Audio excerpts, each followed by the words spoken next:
तो चलिए स्टूडेंट, अब करते हैं हम यहाँ पे अपना सेक्शन वी, जिसमें हमारे पास कितने क्वेश्चन होंगे। टोटल 5 क्वेश्चन होंगे। कितने मार्क्स के? 2 मार्क्स के। अब देखिए, इन 5 क्वेश्चन को हम इसी वीडियो में क्या कर लेंगे, पूरा कंप्लीट कर लेंगे। पहले हमारे पास क्वेश्चन नंबर क्या है, 21 है। क्वेश्चन नंबर 21 में हमें क्या दे रखा है यहाँ पे, if the length of the shadow of a 30 metre long tower. एक टावर है, कितना बड़ा है ये? 30 मीटर बड़ा है। और इसकी जो शेडो बन रही है वो कितनी बन रही है यहाँ पे? 10√3 बन रही है। तो यहाँ पे बताना, then the find the angle of the elevation. हमें क्या फाइंड करना है यहाँ पे? Angle of the elevation find करना है, वो भी सन से। सन से क्या मतलब, सन यहाँ पे होगा तो एंगल तो इसी तरह से बनेगा, तभी तो परछाई बन रही है। ये एंगल ऑफ एलिवेशन में क्या करना है, थीटा फाइंड करना है। क्या दे रखा है? परपेंडिकुलर और बेस। तो क्या होता है हमारे पास, टेन थीटा इक्वल्स टू किसके होता है? परपेंडिकुलर अपॉन बेस के बराबर होता है। तो हमारे पास हो गया यहाँ पे टेन, थीटा की वैल्यू में नहीं पता, परपेंडिकुलर कितना हमारे पास यहाँ पे 30 और बेस कितना है हमारे पास? 10√3। 10 से ये गया तो कितना बचेगा हमारे पास? Tan theta equals to 3 upon में √3। यहाँ पे रैशनलाइजेशन कर लेते हैं इसका, तो कितना आ रहा है हमारे पास? Tan theta equals to 3√3 upon में 3। 3 से 3 कट हो जाएगा तो हमारे पास कितना बचेगा? √3। दैट्स मीन यहाँ पे स्टूडेंट टेन थीटा वैल्यू √3 कब होती है, ये चीज़ आपको ध्यान रखनी है। तो टेन थीटा की वैल्यू हमारे पास √3 होती है टेन 60 पे। तो थीटा की वैल्यू कितनी हो जाएगी हमारे पास? 60 डिग्री हो जाएगी। हमारे पास एंगल ऑफ एलिवेशन कितना निकल गया? 60 डिग्री हो गया। क्वेश्चन नंबर 21 का फर्स्ट क्वेश्चन है हमारे। क्वेश्चन नंबर 21 कंप्लीट होता है सेक्शन बी का। इसके बाद हमें करना है 22। इन द गिवन फिगर, आपको फिगर दे रखी है यहाँ पे एक्स वाई पैरेलल है पी क्यू के। एक्स वाई किसके पैरेलल है? पी क्यू के। हमें ओ वाई फाइंड करना है। क्या फाइंड करना है? O Y. तो यहाँ पे देखो स्टूडेंट, हम यहाँ पे करेंगे इसके रेशियोज उतार लेंगे। किस तरह से? हमें फिगर दे रखी है क्वेश्चन नंबर 22। हमें पता है जब भी दो लाइन कोई पैरेलल होती है और हमारे ये ट्रायंगल क्या होते हैं, सिमिलर होते हैं, तो यहाँ पे हमें क्या देखने वाली बात है कि इनके साइड्स का रेशियो, साइड का रेशियो क्या होगा? हमेशा बराबर होगा। दैट्स में हम कह सकते हैं जो पी क्यू अपॉन में किसके है? एक्स वाई के। साथ में ओ पी हमारा किसके बराबर है? ओ वाई के। और हमें साथ में बता रखा है कि जो ओ क्यू है वो किसके बराबर होगा? ओ एक्स के। हमें केवल इनका रेशियो चाहिए यहाँ पे। देखिए पी क्यू और एक्स वाई, पी क्यू कितना है हमारे पास? पी क्यू दे रखा है यहाँ पे 9, एक्स वाई कितना दे रखा है हमें यहाँ पे? 4.5। ओ पी कितना दे रखा है हमें स्टूडेंट यहाँ पे? 3। ओ वाई हमें फाइंड करना है यहाँ पे। तो देखो इससे काटेंगे, यहाँ पे पॉइंट हटाया, यहाँ पे 0 उड़ाया, 45 दूनी 90, 2 इक्वल्स टू 3 अपॉन में ओ वाई। तो ओ वाई को यहाँ पे ले जाएंगे हमारे पास, तो ये तो 3 अपॉन में 2 डिवाइड करेंगे, कितना आएगा? 1.5। तो हमारे पास स्टूडेंट ओ वाई की वैल्यू कितनी हो जाएगी? 1.5 सेंटीमीटर। इस तरह से क्वेश्चन नंबर 22 भी हमारा क्या होता है स्टूडेंट? कंप्लीट होता है। अब करेंगे क्वेश्चन नंबर 23। क्वेश्चन नंबर 23 में हम यहाँ पे देखेंगे स्टूडेंट, हमें दे रखा है the following table show the rainfall. हमें कहते हैं यहाँ पे 23 में क्या दे रखा है, ये टेबल दे रखी है। हमें क्या निकालना है? If the mean rainfall is 858 mm। हमें मीन दे रखा है कितना? 858 दे रखा है।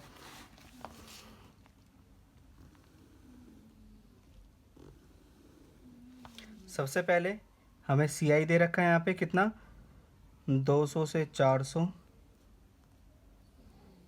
400 से 600, 600 से 800, 800 से 1000, 1000 से 1200, 1200 से 1400, 1400 से 1600 और 1600 से कितना दे रखा है? 1800। हमें वहीं पे फ्रीक्वेंसी भी गिवन है। फ्रीक्वेंसी कितनी कितनी गिवन है स्टूडेंट? देखेंगे लाइन से यहाँ पे 16, 15, 22, 10, 6, पी 3, 4। हमें पहले क्या निकालना होता है? एक्स निकालते हैं। एक्स कैसे निकलता है? दोनों को प्लस करा और 2 से डिवाइड कर दिया। तो 200, 400 कितने में? 600, 600 को डिवाइड करेंगे कितना? 300। ऐसे यहाँ पे कितना आएगा? 500, फिर 700, नेक्स्ट 900, 1100, 1300, 15, 1700। ये हमारे पास x की वैल्यू आ गई। अब हमें क्या फाइंड करना है यहाँ पे? डी। डी आई कैसे फाइंड करेंगे यहाँ पे हम? x माइनस ए से। तो हमारे पास यहाँ पे किस तरह से निकालेंगे? हमने यहाँ पे मान लिया a को 900, तो हमारा यहाँ पे 300 में से 900 गया, कितने बचेंगे 600, फिर कितना 400, इसमें 200, 0, 200, 400, 600, 800। डी की वैल्यू भी आ गई हमारे पास यहाँ पे। अब इसके बाद क्या हमें यहाँ पे निकालना है यू कैसे निकलता है डी अपॉन में एच से।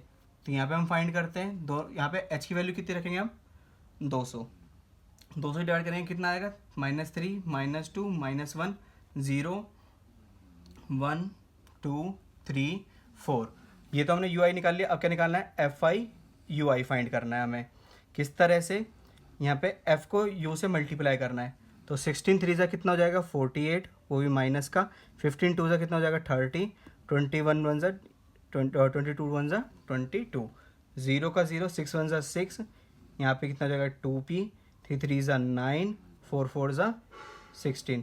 अगर मैं यहाँ पे इसका सम करूँ हमारे पास क्या निकल के आ जाएगा सिग्मा FI तो ये कितना हो रहा है टोटल हमारा 100 हो रहा है। ये कितना हो रहा है 31 प्लस में 2p, तो हमारे पास कितना आ रहा है माइनस का 69 प्लस में 2p। वहीं पे FI को भी हम प्लस कर लेंगे। यहाँ पे FI जो हमारे पास कितना आ रहा है 16 और 15 31, 31 और 22 हमारे पास 53, 53 और 10 63, 63 और 9 69, और 69 और 7 हमारे पास यहाँ पे कितना है 76 हो जाएगा। तो हमारे पास कितना है 76, जो हमारा सिग्मा FI है ये कितना आ रहा है 76 प्लस में p। तो हमारे पास यहाँ पे हम कह रहे हैं मीन का फॉर्मूला लाएंगे। मीन का फॉर्मूला क्या होता है हमारे पास a प्लस में सिग्मा FI अपॉन में सिग्मा FI इंटू में h। x की बार कितने रखा हमें यहाँ पे 858, a की वैल्यू हमारे पास ये स्टूडेंट कितनी दे रखी है 900, प्लस में सिग्मा FI कितना निकला -69 प्लस में 2p, ये कितना निकला हमारा 76 प्लस में p मल्टीप्लाई बाय यहाँ पे 200। अब यहाँ पे देखते हैं इसको इधर ले जाएंगे कितना हो जाएगा हमारे पास 858 माइनस 900 इक्वल्स टू -69 प्लस में 2p अपॉन में 76 प्लस में p इंटू में 200। यहाँ पे करेंगे कितना हो जाएगा -42 इक्वल्स टू -69 प्लस में 2p अपॉन में 76 प्लस में p इंटू में 200। इस इक्वेशन को हम क्या करेंगे यहाँ पे सॉल्व करेंगे आगे चल के। -42 76 प्लस में p इक्वल्स टू -69 प्लस में 2p इंटू में 200 पूरे में। अब यहाँ पे हमें यहाँ पे ध्यान देना है 42 को 76 से मल्टीप्लाई करेंगे।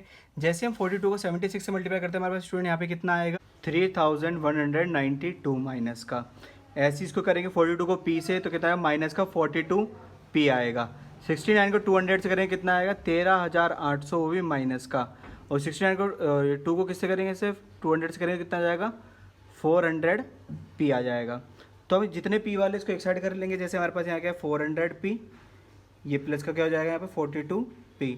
ऐसे ये 13800 यहाँ पे प्लस का हो जाएगा, ये कितना हो जाएगा 3192 माइनस का। तो यहाँ पे देखिए इसको चेक करते हैं हम। यहाँ पे माइनस करेंगे हमारे पास कितना आएगा 10,000, इसको माइनस 608 डिवाइड बाय 442p।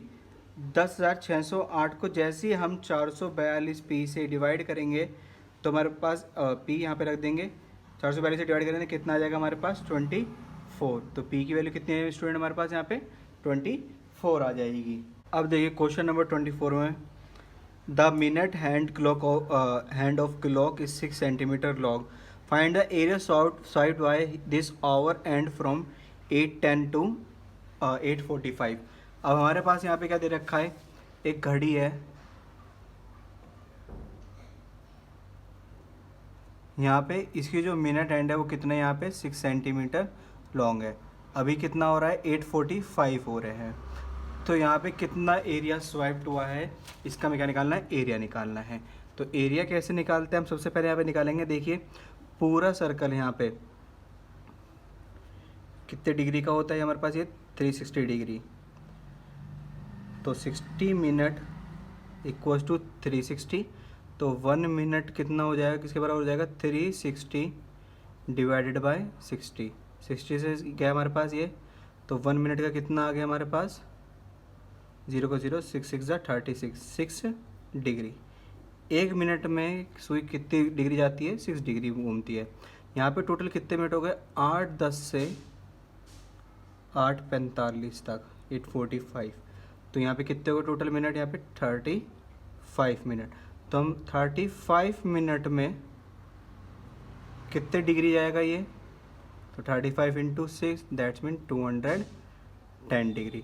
तो हमारे पास यहाँ पे थीटा की वैल्यू कितनी हो गई, 210 हो गया। आर की वैल्यू कितनी हो गई, 6 सेंटीमीटर हो गई। हमें सेक्टर का एरिया निकालना है।